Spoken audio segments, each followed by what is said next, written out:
바로 그 교회, 그 교인들이라는 성도들이라는 제목으로 함께 말씀 나누겠습니다. 오늘 본문에 보니까 사도행전에 나와 있는 이 교회, 그죠? 지금까지 그 교회의 원형, 프로토타입이라고 할 수 있는 아주 이게 교회의 오리지널 모습이다. 왜냐하면 태어날 때부터 정말 어떻게 태어났느냐, 그 굉장히 중요하지 않습니까? 그죠? 그리고 그 모습이 어땠느냐 굉장히 중요하잖아요. 근데 이 교회라는 교회의 모습이 사도행전 2장부터 시작되기 때문에 그렇습니다. 물론 그보다 조금 더 교회라고 불려지는 그런 공동체의 모습들이 몇 가지가 구약에서 있긴 있었습니다만, 그러나 제대로 된 하나님의 제대로 된 약속하신 공동체는 이 사도행전에서 바로 2장에서 우리가 보기 때문에 그 원형이다 이렇게 얘기를 합니다. 자, 그러면 무언가 원형이라고 하는 것은 무슨 뜻이 있을까요?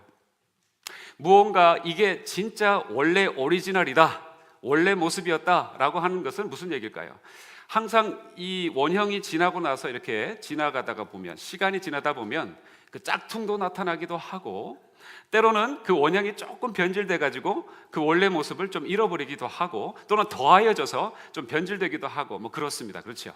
물건도 그렇지 않습니까? 아무리 뭐 명품, 뭐 G로 시작하는 명품이든 뭐 P로 시작하는 명품이든 뭐 저는 잘 모르겠습니다만 그게 뭔지, 그런 게 있다 하더라도 나중에 동대문 시장 한번 가보면, 그죠? 뭐 중국에서 막 쏟아져 나오는 그런 G로는 똑같이 시작하는데 뭐 뒤에 스펠링이 하나 더 붙어 있다든지, 그죠? 지퍼가 안 열린다든지, 그죠? 겉모습은 비슷한데요. 그런 경우가 있듯이, 그래서 만약에 이게 원래 뭐였지라는 것을 알려면 원형으로, 원래 모습, 원래의 그 원형이었던 그 자리로 다시 돌아가 보면 되겠습니다. 그래서 교회의 원형, 원래 이 church, 교회의 원래의 모습이 이랬다라고 우리가 그 원형이라고 하는 그 교회가 오늘 사도행전 2장에 나와 있는데, 거기서 우리가 얻을 수 있는 두 가지 모습은 그것입니다. 아하, 교회의 모습이 원래 이런 것이구나.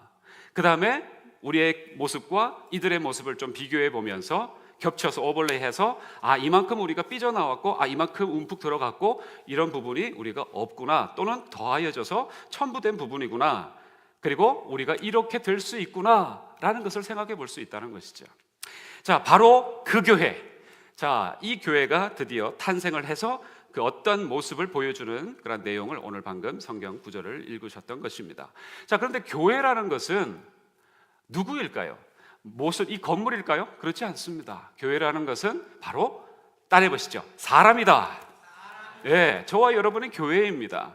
다시 얘기해서 바로 그 교회라고 하면은 바로 그 사람들, 이런 같은 그 부등으로 놓고 얘기할 수가 있게 되는 것이죠.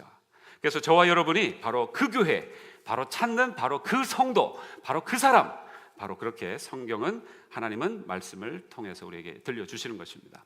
자, 그래서 The Church, 그냥 one of them으로 한 여러 교회들이 있는데 그 중에서 하나의 A 철치가 아니고, 그 중에 A 철치가 아니고 The Church라고 지금 역사 속에서 등장을 하는데, 그냥 툭 나온 그런 모양의 교회가 아니라는 것이죠. 예수님이 마태복음 16장 18절에 예언을 하셨던 그 예언이 있었는데, 그 예언이 그대로 고스란히 오늘 이 본문에서 등장해서 이제 그 성도들의 모습을 나타내고 보여주는 대목이 되는 것입니다. 그 예언이 무엇일까? 마태복음 16장 18절, 아마 여러분이 잘 아시는 그런 사도 베드로가 주는 그리스도시요 살아계신 하나님의 아들이시니다라는 고백 다음에 예수님이 베드로에게 예언을 해주셨던 그 내용입니다.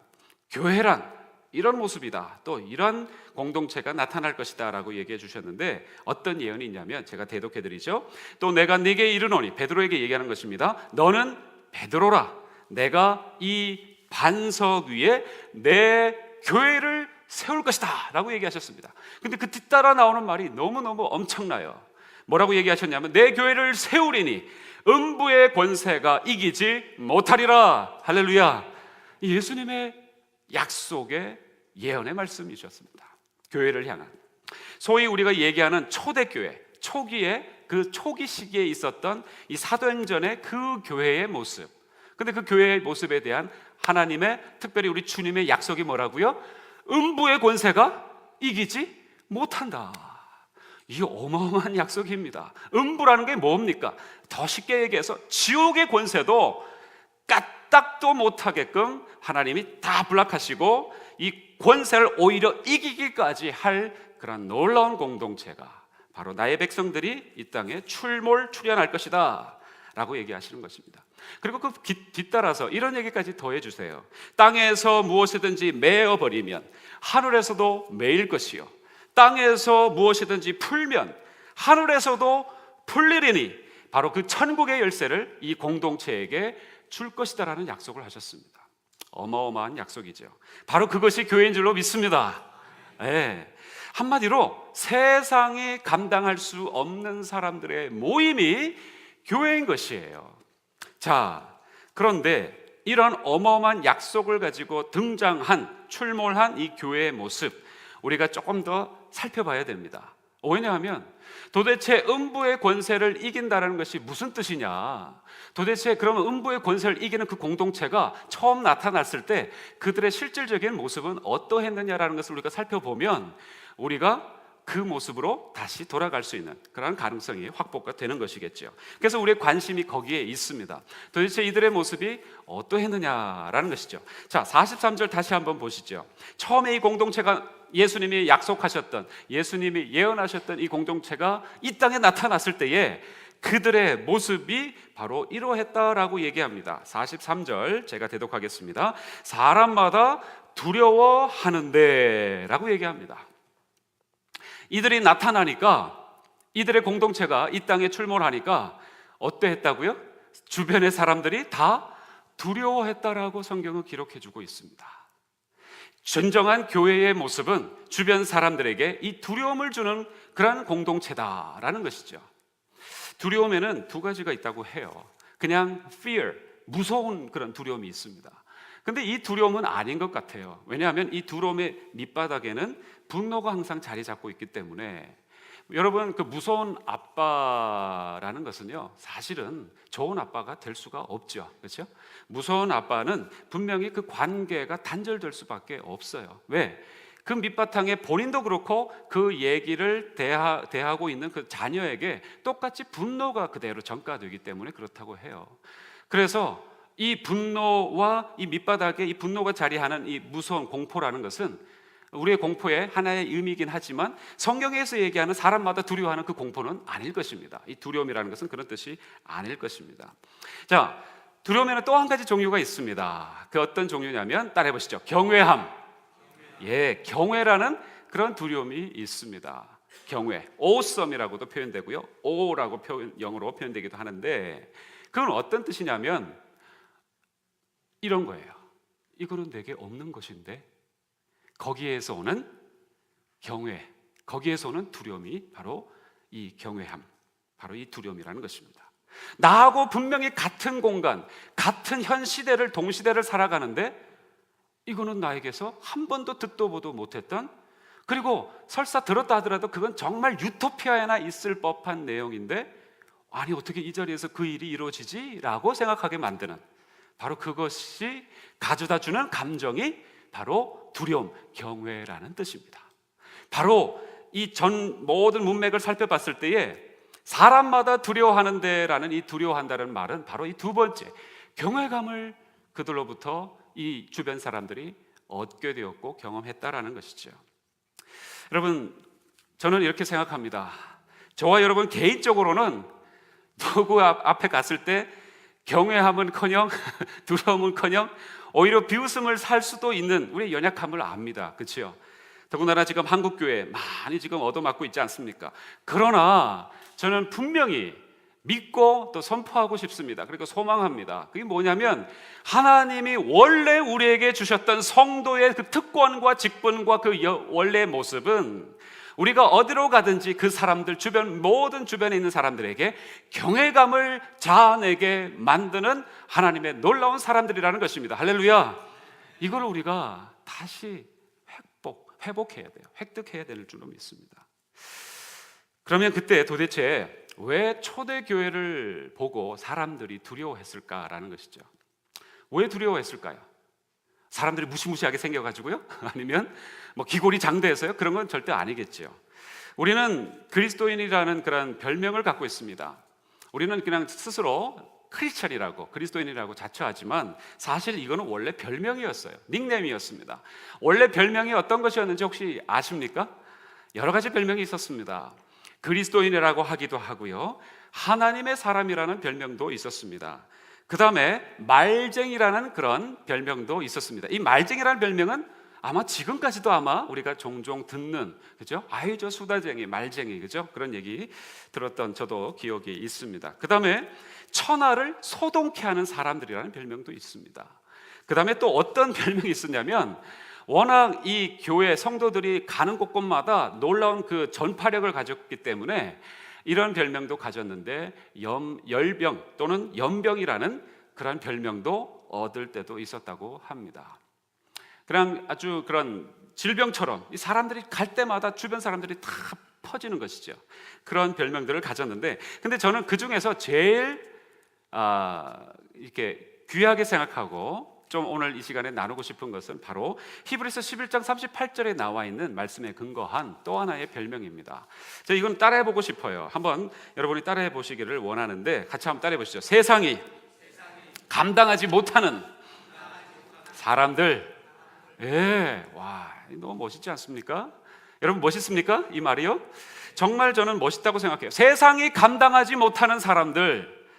여러분 보통 우리가 세상이 이제 감당하지 못하는 사람들 그러면은 뭘 생각합니까? 뭐 요즘 말로 조금 더 표현하면은 신인류 지식인 100인 중에 들어가는 한 사람, 또는 뭐 세계 인공지능학회 순회 연구팀 핵심 주자, 뭐 이런 얘기를 들어야 우와 대단한 사람이야 이러지만, 저는 그런 거 별 볼 일 없다고 생각합니다. 물론 귀한 일을 하시는 분이지만 정말 우리에게 하나님이 주신 정말 아름다운 별명이 있는데, 세상이 감당하지 못하는 사람들. 할렐루야.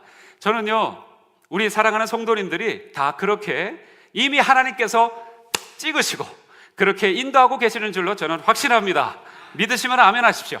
예, 저는 믿습니다. 히브리서 기자가 믿음장을 쓰다가 이 그리스도인들 이런 모습에 대하지 않으면서 좀 과장해서 쓴 것이라고 저는 예전에 생각한 적이 있는데, 과장법이 아니에요. 모름지기 교회라면, 성도라면 마땅히 이런 모습이 될 수 있다. 또 그리고 무엇보다도 우리의 열심으로 되는 것이 아니라 만군의 여호와의 열심으로 하나님께서 저와 여러분을 지금 그렇게 이끌어가고 계시는 중에 있으신 줄로 믿습니다. 그래서 음부의 권세가 이기지 못한다고 얘기하시는 거예요. 사망이 꼼짝달싹 못하는 그런 사람이 걸어간다면 뭐가 두려울 것이 있겠습니까? 세상 사람들은 전부 다 뭐니 해도 딱 이거 한 가지 때문에 힘들어 하거든요. 죽느냐 사느냐, 이것이 문제로다. 그죠? 마치 햄릿 고백처럼 그것 때문에 안 죽으려고 다들 바들바들 하는 것이 바로 사람들 인생의 모습 아니겠습니까? 그런데 그리스도인들은 그 음부, 사망, 사탄의 모든 세력들을 꺾고 그런 놀라운 권세가 이기지 못할 놀라운 예언을 깔고 있는 사람들이기에 우리에게 놀라운 그런 닉네임이 우리에게 있는 것입니다. 자, 도대체 초대교회 사람들이 왜 그렇게 두려워했는가? 그 이유는 딱 한 가지예요. 분명히 우리하고 똑같은 사람인데, 이 세상에 속한 사람들인데 다르다 이 말입니다. 어떻게 저 사람 나하고 똑같은 고향에서 똑같은 밥을 먹고 똑같은 그런 문화와 똑같은 교육과 비슷한 상황 속에 살아온 사람인데 지금도 똑같은 비스무리한 일을 하고 있는데 아니 어떻게 저렇게 살아가지? 라는 동시대의 인물인데 동시대 인물 같지 않은 사람. 그냥 여러분이 무슨 동시대 인물은 지금 쫙 스트레이트로 바지를 입고 있는데 이분이 갑자기 넓은 나팔 바지, 통바지를 입고 나와서 이 사람 70년대 사람이니까 그런 뜻이 아니라 정말 세대를, 시대를, 문화를 초월한 그런 무언가를 갖고 있는, 세상이 감당하지 못할 바로 그 사람이라는 것 때문에 이 주변 사람들이 두려워했다라는 것입니다. 자, 그러면 또 한 가지 질문을 우리가 한번 해봐야 됩니다. 무엇 때문에 이렇게 실제로 그 사람들이 두려워했는데 무엇을 보고 그렇게 두려워했는가라는 것이죠. 그냥 초대교회 사람들이 모여서 무언가를 했던 것 같아요. 그런데 그것을 주변 사람들이 보고는 다 두려워했다는 것입니다. 그런데 도대체 무엇을 봤기 때문에, 그들이 무엇을 했길래 두려워했느냐, 구체적으로 어떤 모습이었기 때문에 그러냐라는 것입니다. 자, 44절 45절 다시 한번 보시죠. 44절 45절 같이 우리 한번 읽어보겠습니다. 시작. 믿는 사람이 다 함께 있어 모든 물건을 서로 통용하고 또 재산과 소유를 팔아 각 사람의 필요를 따라 나누어 주고 라고 얘기합니다. 자, 이 말 속에는 이런 얘기가 숨겨져 있는 것입니다. 무엇 때문에, 어떤 과연 구체적인 모습 때문에 그 주변 사람들이 다 두려워했는가? 그것은 설교 노트에도 있지만 여러분 적어보시면서 한번 보시기 바랍니다. 그들이, 바로 이 초대교회 성도들이 이기심, 바로 자기 중심을 뛰어넘었기 때문에 그렇다라는 것입니다. 여러분, 뭐니 해도 뭐가 가장 중요합니까? 머니라고 여러분 생각하시죠? 근데 더 중요한 게 있더라고요. 뭐니 해도 자존심. 이거 돈은 때로는 없어도, 돈이 왜 그렇게 중요하냐면 그게 나의 자존심이기 때문에 그래요. 돈 없으면 구걸해야 되니까. 돈 없으면 정말 사람이 천박하게 세상을 그렇게 보니까. 그래서 이 돈을 우리가 그렇게 사랑하는지도 모르겠습니다. 근데 그 돈 이면에는 사실 뭐가 있어요? 자존심이 있는 거예요. 여러분의 만약에 지금 통장 잔고를 싹 하나님께서 다 가져가신다면 여러분 정말 그 가운데서도 나는 괜찮다 하실 분이 과연 있으실까요? 쉽지 않을 것 같아요. 여러분, 공산주의가 망했지 않습니까? 그렇죠? 왜 망했는지 여러분 아십니까? 공산주의는 전부 다 평등하게 정확하게 우리 나눠서 좋은 유토피아 사회를 이루자 했습니다.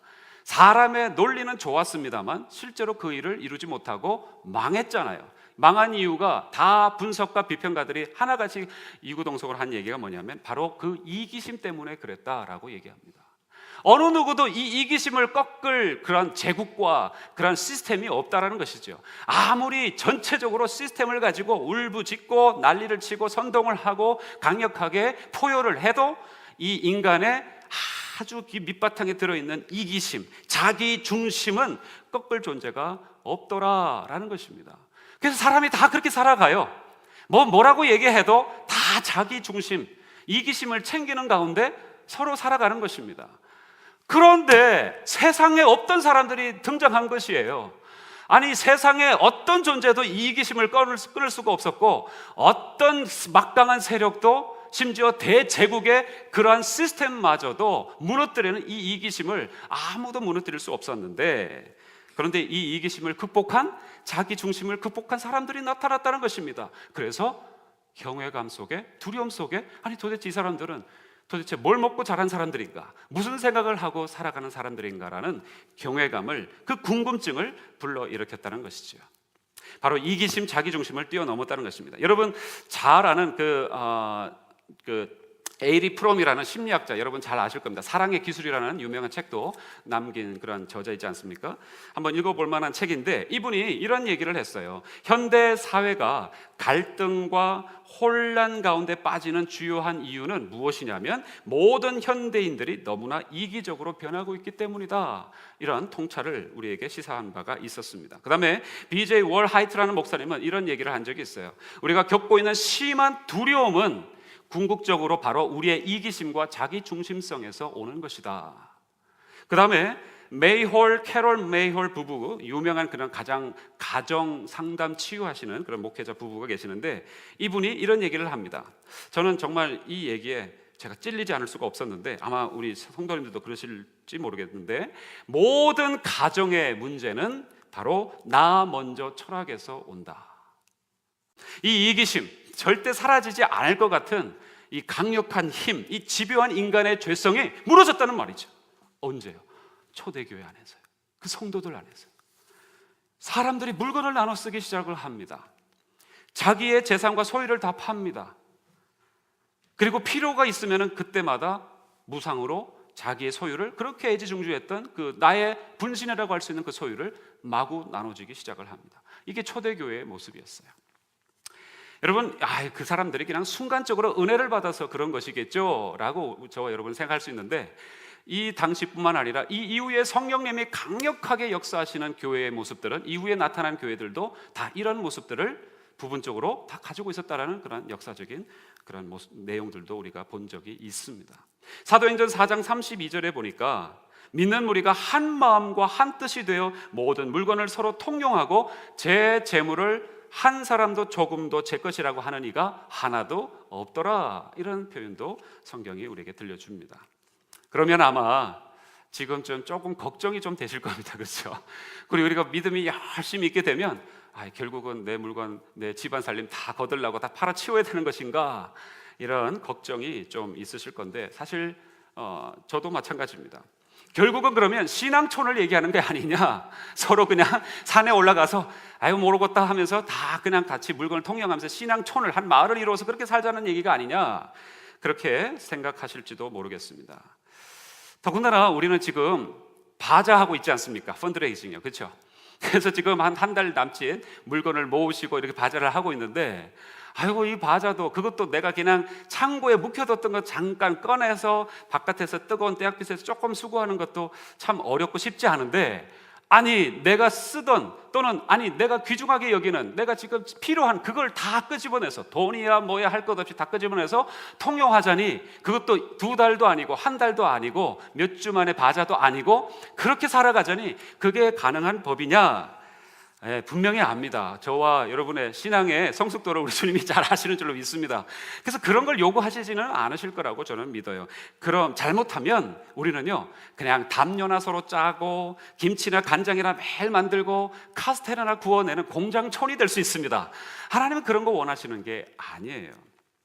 그렇다고 해서 저는 이 모습을 절대 포기한다, 또는 이거는 옛날에 한때 있었던 그냥 그 좋았을 때의 그런 이상적인 모습이었다라고 저는 얘기하고 싶지도 않습니다. 교회가, 성도가 반드시 하나님의 은혜 안에 있다면 이 이기심을, 이 자기중심을 극복할 수 있는 공동체가 되는 줄로 믿습니다. 우리가 가야 되는 길이고 하나님이 그 길로 인도하고 계세요. 그러나 더 중요한 것은요, 물건을 어떻게 팔았다, 내 물건을 어떻게 통용했다, 공용했다, 이런 데만 여러분 초점 맞추지 마시고, 제가 여기에서 정말 초점 맞추고 싶은 관점은 이것입니다. 물건, 자기 물건, 내 물건, 네 물건 할 것 없이 다 내어놓을 수 있었다라는 것은 이 눈이 그동안 바라봤던, 세상을 향해서 바라봤던, 자기의 삶을 테두리를 향해서 바라봤던, 자기의 물건을 바라봤던, 이 세상의 재물을 바라봤던 관점이 달라졌다라는 얘기인 줄로 믿습니다. 예전에는 그게 없으면 죽을 것 같았고, 그게 꼭 있어야 되고, 그게 챙겨줘야 내 자존심도 채우고 했는데, 이제는 오히려 내 삶을 바라보는 것 정도가 아니라 다른 사람의, 타인의 삶조차도 바라보게 되었다라는 것이 핵심 메시지인 줄로 믿습니다. 여러분, 저와 여러분에게 이러한 눈길이, 이러한 영적인 눈이 회복될 수 있기를 축복합니다. 예. 또 한 가지, 둘째로 46절 47절 보니까 이들이 이렇게 변했어요. 자, 46절 47절만 다시 한번 제가 읽어보겠습니다. 날마다 마음을 같이하여 성전에 모이기를 힘쓰고 집에서 떡을 떼며 기쁨과 순전한 마음으로 음식을 먹고 하나님을 찬미하고 또 온 백성에게 칭송을 받으니 주께서 구원받는 사람을 날마다 더하게 하시니라 하셨습니다. 자, 이 모습은 무엇일까요? 그것은 설교 노트에도 한번 적어보시면서 한번 보겠습니다. 그들이, 이 초대교회 성도들의 가진 모습은 그들이 가지고 있었던 그 욕망, 육체적인 정욕, 그 욕심을 이겨내었다라는 것입니다. 할렐루야! 저는 이러기를 원합니다. 정말 이러기를 원합니다. 우리가 사실은 육체적인 욕심, 그 욕망을 추구하는 것이 인간의 죄성의 또 다른 하나의 필연과 같이 느껴지는 부분 아니겠습니까? 그렇죠? 여러분, 사람들이 모이면 좋은 일 할 것 같죠? 아니에요. 그냥 모이면 EDPS만 합니다. EDPS라는 말은 우리 80년대, 90년대 초반에 청소년들, 청년들한테 굉장히 한번 쫙 뿌려졌던 얘기인데, 그때 이미 오셨죠? 그래서 모르시는 거죠? 자, EDPS, 음담패설입니다. EDPS, 사람들이요 모이면 좋은 얘기하고 좋은 일들을 얘기하고 선한 일들을 기획할 줄 알지만 모이면 EDPS만 하는 것이 인간의 죄성이고 또 필연의 모습인 것 같아요. 여러분, 남자들 한 서너 명만 모이면 처음에는 뭐 비즈니스 좀 얘기하다가 나중에 이제 무슨 이렇게 뭐죠? 우리 주님 말고 또 다른 주가 조금 이제 그들의 쪽에 조금 더 들어가게 되면 뭐가 나옵니까? 아주 저질로 바뀌어요. 죄송합니다. 설교 단상이지만 실제로 그러하기 때문에 말씀드려요. EDPS가 빠지면 할 얘기가 없을 정도로 그렇게 빠지는 것이 인간의, 우리의 현실, 현주소 아니겠습니까? 여러분, 지금의 헐리우드 영화가 딱 3가지 공식밖에 없어요. 아무리 패밀리 가족 영화라고 붙여놓고는 거기에 갑자기 왜 저 자리에서, 저 장면에서, 저 순간에, 저 플롯에 갑자기 남녀가 부둥켜 안고 끌어안고 막 뒹굴고 있는지 알 수가 없는 그러한 영화들이 지천으로 늘려져 있습니다. 그리고 굳이 그 주인공이 막 폭력을, 이 주먹을 휘둘러야 영화가 멋져 보이게끔 만드는 것도 지금 헐리우드 산업의 영화의 공식 중에 하나가 되어버렸어요. 심지어 디즈니, 어린이들이 보는 애니메이션조차도 그런 폭력과 음란한 것이 아주 깊숙하게 숨겨져 있다는 걸 여러분 아십니까? 이거 정말 무섭더라고요. 여러분 공주가 나오고 하얗게 생긴 공주가 나오고 그 잉어 꼬리가 달린 공주가 나오고 하지만 뒤에 배경에는 전부 다 EDPS가 다 숨겨져 있다는 거. 여러분 세상은요, 그래서 저질적이고 동물적인 욕망을 가진 사람들과 융합하기를 너무너무 좋아합니다. 근데 그 중에 한복판에 딱 들어갔는데 EDPS가 먹혀 들어가지 않는 사람이 딱 오면 이 사람들이 갑자기 힘들어하기 시작하고 두려워한다는 것이에요. 여러분, 이게 자기 욕망, 자기 육체의 어떤 욕심으로 똘똘 뭉쳐있는 그런 세상 사람들이요, 또는 한때 우리가 가졌던, 또는 우리 옛자가 지금도 그것을 부글부글 원하고 있는 모습인데, 근데 초대교회 성도들이 그런 모습에서 전혀 탈피한 새로운 신인류를 보고 있으니 이 사람들이 두려워하지 않을 수가 없었다라는 것이죠. 사람들이 변한 것입니다. 매일 만나는데 음담패설 하려고 모이는 것이 아니라 서로 어떻게 합니까? 마음을 같이 해서 모이기를 힘쓰는데 어디 모인다고요? 교회에 모이는 거예요. 성전에 모이는 거예요. 그 다음에 뭐 합니까? 떡을 뗍니다. 다시 얘기해서 성만찬을 주로 나눴다는 것이죠. 성만찬을 나눴다는 것은 무슨 뜻입니까? 예수님 얘기를 주로 하게 되었다라는 것입니다. 그 다음에 순전한 마음으로 기쁨으로 음식을 같이 먹었다고 얘기합니다. 저는요 정말 바라고 또 바라는데 이제 조만간에 그 꿈이 이루어질 것 같아요. 그 꿈 중에 하나의 첫 스텝으로 여러분 우리 교회에 이제 원탁 테이블이 이제 놓여질 거라고 저는 믿습니다. 네, 그러면 왜 원탁? 지금은 직각 테이블이잖아요. 그러니까 여러분 식사도 직각으로 하시잖아요. 충성 절제, 충성 절제. 육군사관학교에서 그렇게 먹지 않습니까? 거의 그런 분위기예요. 저는 그것부터 막 오자마자 그거 깨고 싶었어요. 둥그런 테이블에 앉으셔서 서로 얼굴 바라보시면서 복스러운 우리 형제, 복스러운 우리 자매, 그 다음에 정말 아름다운 우리 성도들 이러면서 서로 둥글둥글하면서 음식도 맛나게 먹는 모습. 할렐루야. 정말 저는 이거 기대합니다. 믿으시죠? 네, 그게 바로 이 기쁨과 순전한 마음이에요. 근데 지금 보면은 이게 저는 저래 가지고 소화가 되실까? 좀 불안하고 좀 힘든 그런 경우가 가끔씩 있어요. 그리고 서로 맨날 모이시는 분들끼리 모이시죠, 그죠? 근데 그 모이시는 분들도 서로 얼굴도 쳐다보지 않고 밥만 열심히 묵상하시더라고요. 이 밥이 오늘 된가 아니면 진가 현미인가 흰쌀밥인가, 이거 내가 먹으면 건강할까 안, 그런 거는 집에서 좀 참 묻고 나오시고 여기 와가지고는 앞에 형제의 삶을 좀 바라보시고 앞에 자매의 우리 성도들의 삶을 좀 바라보시고 한 주간 평안하셨슈. 할렐루야. 좀 그래야 우리가, 그죠? 어깨 좀 피십시다. 자, 어깨. 자, 금요일도 우리가 얘기했지만 집사님 박수 치고 싶으세요? 어깨 좀 한번 피세요. 자, 우리 좌우 주변으로 우리 좀 평안하십니까? 다시 한번 인사 좀 나눠주세요. 평안하십니까? 평안하세요? 네. 너무너무 아름답고 정말 이런 표현 하고 싶습니다. 예쁘세요. 그런 표정 다 어디다 감추시고는 충성, 직각, 주님 앞에 충성하시는 건지 밥에게 충성하는 건지 모를 정도가 가끔 있는데, 여러분 우리 교회만 그런 게 아니에요. 사실은요, 저 필라에 오니까 필라 교회를 많이 가보지는 못했습니다만 대부분의 교회가 그렇더라고요. 제가 심지어 텍사스에서 왔는데도 그 텍사스에도 좀 젊은 사람들이 많아서 조금은 나은 편이지만 거기도 비슷해요. 별반 없어요. 차이 없어요. 그러나 우리 교회는 세상 사람들이 두려워할 수 있는, 두려움을 자아내는 세상에는 없는 공동체가 될 줄로 믿습니다. 저는 축복합니다. 그걸 놓고 기도하고 있어요. 오매불망. 근데 저희 한 사람도 이렇게 오매불망 기도하고 있는데 우리의 주님이 더 그러지 않으시겠습니까? 그렇죠? 정말 기도하고 감사하고 또 그렇게 기대하고 있는데요. 여러분 여기에 이런 표현이 하나 있습니다. 재밌는 표현인데, 또 온 백성에게 뭘 한다고요? 칭송을 받으니라는 얘기가 나와 있습니다. 이게 무슨 얘기냐면 사람들이 모이면 뭐 한다고요? EDPS만 한다고 했잖아요. 그렇죠?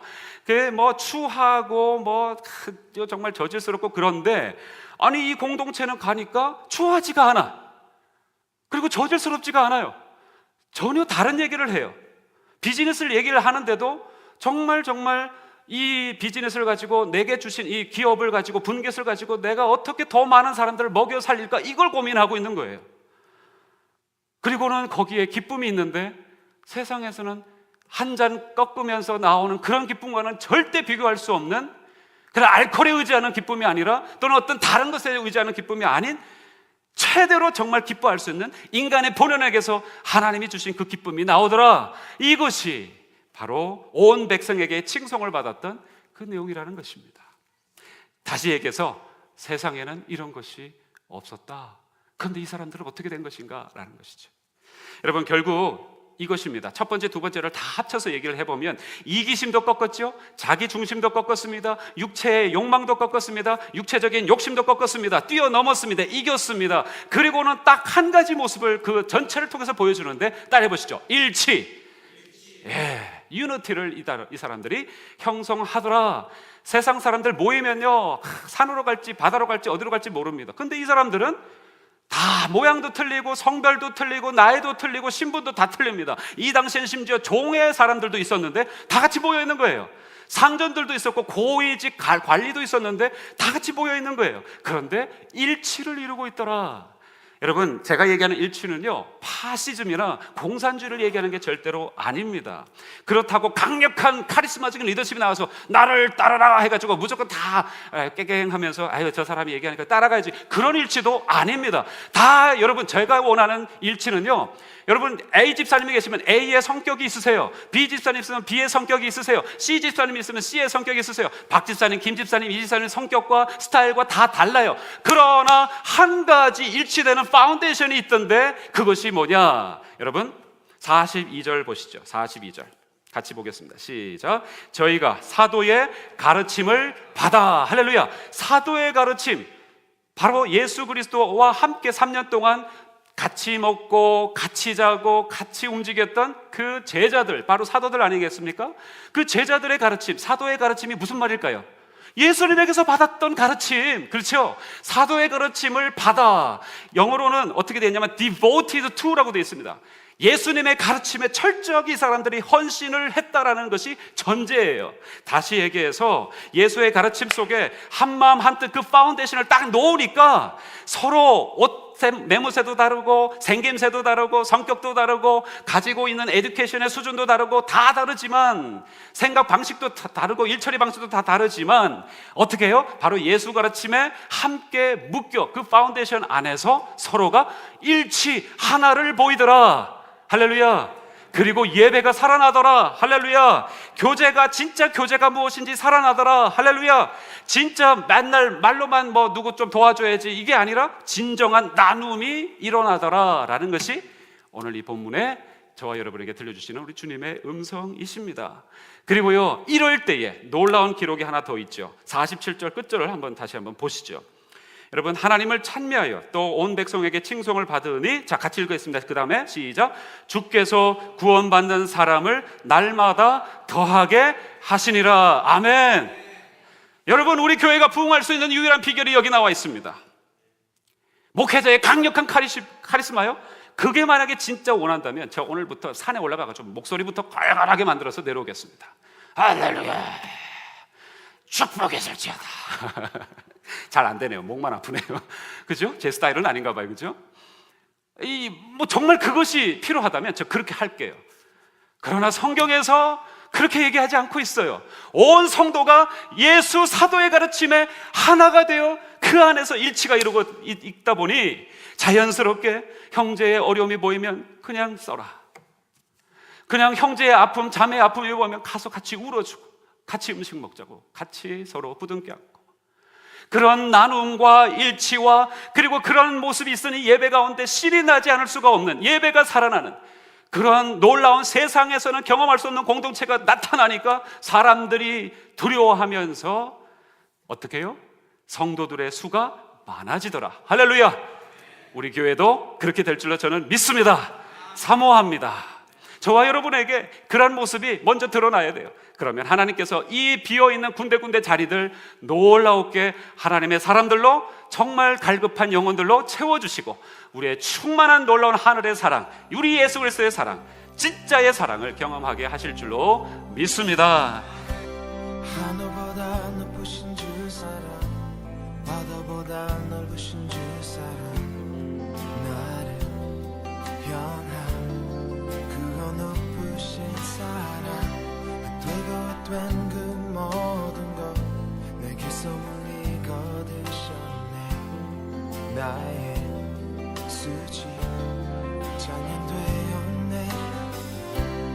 하늘보다 높으신 주 사랑 바다보다 넓으신 주 사랑 나를 향한 그거 높으신 사랑 되고 된 그 모든 것 내게 손을 이거두셨네 나의 수치 찬양되었네 영원히 감사드리리 주님의 그 은혜 나 찾아주신 그 사랑 오 주님의 전부 사랑해요 경배해요 나 주 위에 살리 영원토록 지시하신 주 사랑을 전하리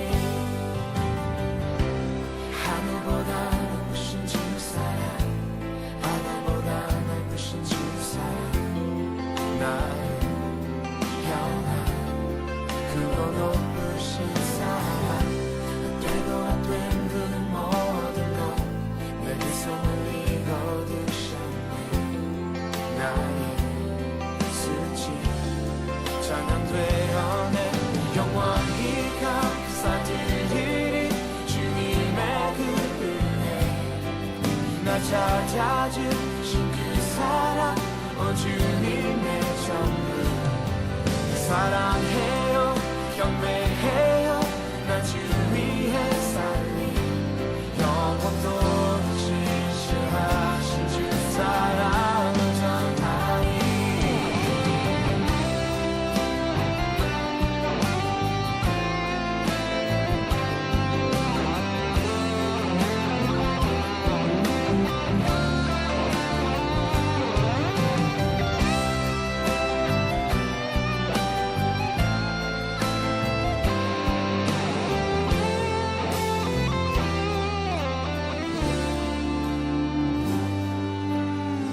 하나님께서 세상을 사랑하사 독생자를 주셨으니 믿는 자는 영생을 얻으리 하나님께서 세상을 사랑하사 독생자를 주셨으니 믿는 자는 영생을 얻으리 하나님께서 세상을 사랑하사 독생자를 주셨으니 믿는 자는 영생을 얻으리 하나님께서 세상을 사랑하사 독생자를 주셨으니 믿는 자는 영생을 얻으리 하나님께서 세상을 사랑하사 독생자를 주셨으니 믿는 자는 영생을 얻으리 하나님께서 세상을 사랑하사 독생자를 주셨으니 믿는 자는 영생을 얻으리 영원히 감사드리리 주님의 그 은혜 나 찾아주신 그 사랑 오 주님의 전부 사랑해요 경배해요 나 주 위에 살리 영원토록 지시하신 주 사랑을 전하니 하나님께서 세상을 사랑하사 독생자를 주셨으니 믿는 자는 영생을 얻으리